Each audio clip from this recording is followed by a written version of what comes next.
गांव में तो सब जगह अकाल की परिस्थिति हो गई है। लगता नहीं कि अब इस गांव में ज्यादा दिन रुकना उचित होगा। काम के लिए बाहर गांव तो जाना ही पड़ेगा। भूषण काम की तलाश में दूसरे गांव की ओर निकल पड़ता है। चलते चलते वह विजयपुर गांव में आ जाता है। वहां उसका रहने का कोई ठिकाना नहीं था और उसके पास कोई काम भी नहीं था। चलते चलते वह एक अमीर किसान जगत सेठ के पास आ पहुंचता है। सेठ जी, मैं भूषण दूसरे गांव से आया हूं। हमारे गांव में अकाल की परिस्थिति हो गई है। लोगों के खेत सूखे पड़े हैं। गांव में बूंद बूंद पानी के लिए लोग तरस रहे हैं। अगर मुझे आपके पास कुछ काम मिल जाएगा तो बहुत कृपा होगी बड़े भाई। अरे लगता है तुम्हारी हालत बहुत खस्ता हो गई है। ठीक है, वैसे मेरे पास एक काम तो है, पर लगता नहीं कि तुम वो कर पाओगे। सेठ जी, आप चिंता ना करें, मुझे आप कोई भी काम दे सकते हैं। मैं वह काम पूरी मेहनत और ईमानदारी से करूंगा। अच्छा ठीक है भूषण, तो कान खोल कर सुन लो।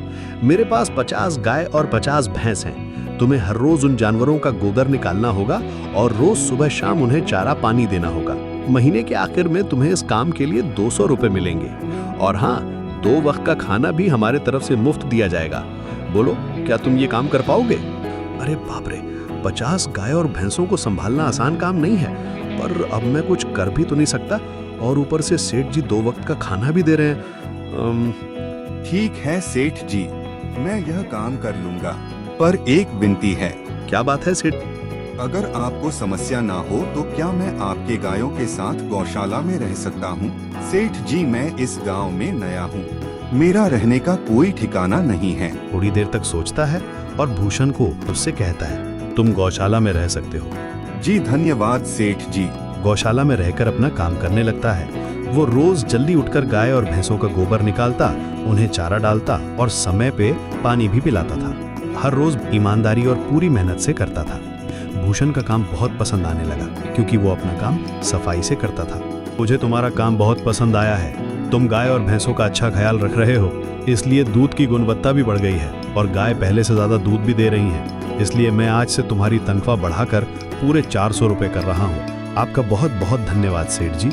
कुछ दिन ऐसे ही बीतने लगते हैं। बस बहुत मेहनत और ईमानदारी से काम करता है। धीरे धीरे भूषण अच्छा खासा रुपया जमा हो जाता है, जिससे वो अपने लिए छोटा सा रहने लायक एक कुटिया बनवा लेता है। उस गौशाला में सोकर तो नाक से गोबर की गंध अभी भी नहीं जा रही। तब से भूषण गौशाला में काम करने आता और 2 वक्त का खाना खाकर अपने घर सोने के लिए चला जाता था।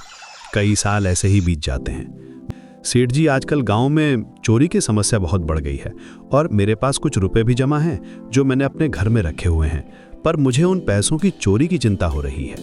आपको तो पता है कि मैं दिन भर आपके पास ही काम करता हूँ और सिर्फ रात में ही घर सोने जाता हूँ, इसलिए मुझे रोज उन पैसों की चोरी की चिंता सताती है।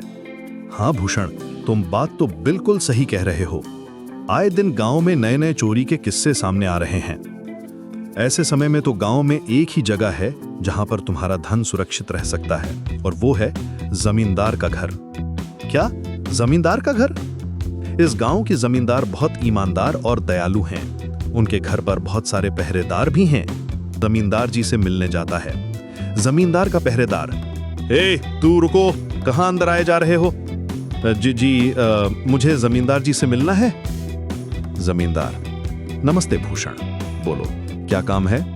जमींदार जी, यही कोई 500 रुपए 000 होंगे मेरे पास।